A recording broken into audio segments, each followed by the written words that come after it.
आगे बढ़ते हैं। अखनूर के खौड़ सेक्टर में आईबी पर घुसपैठ की कोशिश नाकाम किए जाने के बाद वहां चौकसी बढ़ा दी गई है। शुक्रवार और शनिवार की मध्यरात्रि को सुरक्षा बलों ने कुछ आतंकियों की संदिग्ध मूवमेंट देखी थी और एक आतंकी को मार गिराया था। वहीं घुसपैठ की यह कोशिश नाइट विजन डिवाइस में कैद हो गई है, जिसमें साफ देखा जा रहा है कि मारे गए आतंकी के साथ ही उसके शव को वापस पाकिस्तानी सीमा में घसीट कर ले गए हैं। तो एक और बड़ी खबर है और ये खबर अखनूर से है। अखनूर के खौड़ सेक्टर में आईबी पर यानी इंटरनेशनल बॉर्डर पर एक बार फिर से घुसपैठ की कोशिश को जो है वो नाकाम कर दिया है। सेना वहां पर लगातार डटी हुई है।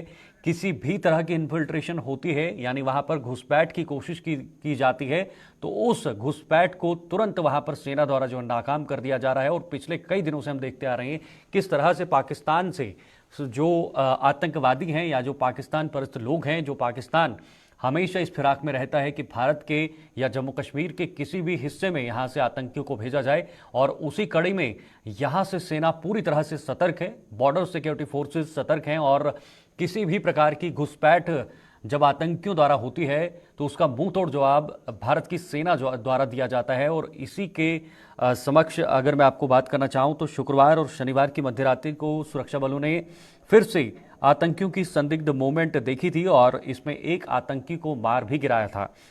इस घुसपैठ की ये कोशिश जो है वो पूरी नाइट विजन डिवाइस में कैद हुई है, जो तस्वीरें भी आपको दिखा रहे हैं। और सबसे एक और बात आपको बताना चाहेंगे जिसमें साफ देखा जा रहा है कि जो मारा गया आतंकी है उसके शव को पाकिस्तानी सीमा में घसीट कर लिया जा रहा है। फिलहाल अनिल शर्मा हमारे साथ, हमारे संवाददाता जम्मू से इस वक्त जुड़ गए हैं।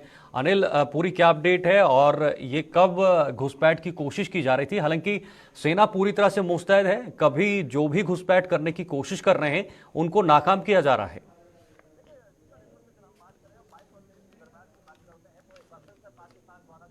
साजिश जो है वो रची गई है। आपको बता दें कि जिस वक्त मैं कोर्ट सेक्टर में हूँ, कोर्ट सेक्टर की बात करता हूँ तो यहाँ पर पूरी तरह से सुरक्षा बल जो है वो मुस्तैदी के साथ तैनात नजर आ रहे हैं। और वहीं पर आपको बता दें कि पाकिस्तान की बात करें तो यहाँ पर एक बार फिर से इसी तरह का प्रयास रचा गया है। इससे पहले हमने देखा कि राजौरी पुंछ की बात करते हैं और वो एनकाउंटर जो है वो तीसरे दिन में तब्दील जरूर हुआ है, मगर वहीं पर देर रात 22 और 23 के दरमियान की बात करते हैं तो इस तरह का प्रयास किया गया है। और ये भी जानकारी आ रही है कि दूसरा आतंकी भी घायल बताया जा रहा है, जो अभी तक मेरे पास सूचना पहुंची है। और जो सोर्सेस बताते हैं कि दूसरा आतंकी भी घायल बताया जा रहा है और वहीं पर उसी के आसपास के पेरिफेरी में जो है कोई जंगल बताया जा रहा है और वहां पर जो है आतंकियों द्वारा आग लगाने का भी इसी तरह का प्रयास किया गया है और कहीं ना कहीं डाइवर्ट करने की मंशा की जा रही है। तो कहीं ना कहीं आप ये सोचिए, ये साफ है कि पाकिस्तान पूरी तरह से बुखलाया है। एप्लीकेशन 370 की बात करते हैं तो उसके बाद से पाकिस्तान की बात करते हैं तो पाकिस्तान द्वारा इस तरह का प्रयास रखा गया है और इन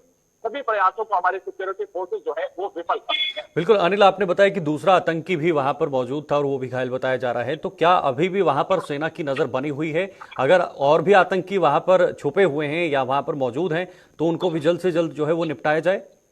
देखिए, सेना पूरी तरह से मुस्तैद है और जम्मू कश्मीर पुलिस भी पूरी तरह से जमीनी सतह पे अलर्ट नजर आ रही है। और आपको बता दें कि जम्मू कश्मीर में सुरक्षा को भी और कड़ा कर दिया गया है, क्योंकि राजौरी पुंछ की बात के बाद अखनूर सेक्टर, आईबी सेक्टर की बात करते हैं तो वहां पर भी इसी तरह का प्रयास किया गया, मगर वहीं पर हमारी सिक्योरिटी फोर्सेज जो है पूरी तरह से अलर्ट नजर आ रहा है। बहुत बहुत शुक्रिया आपका अनिल, तमाम जानकारी साझा करने के लिए। तो आपको बताना चाहेंगे एक और आतंकी जो है उसको मार गिराया है सेना ने। ये बॉर्डर का इलाका है, अखनूर बॉर्डर का खौड़ सेक्टर की बात करें तो वहां पर घुसपैठ की कोशिश की जा रही थी, जिसके बाद फिलहाल सेना ने उस घुसपैठ को पूरी तरह से जो है वो नाकाम कर दिया है। 2 आतंकी थे जिसमें एक को मार गिराया है और दूसरा आतंकी अभी भी वहीं हो सकता है, जिसे सेना पूरी तरह से वहां पर सर्च कर रही है।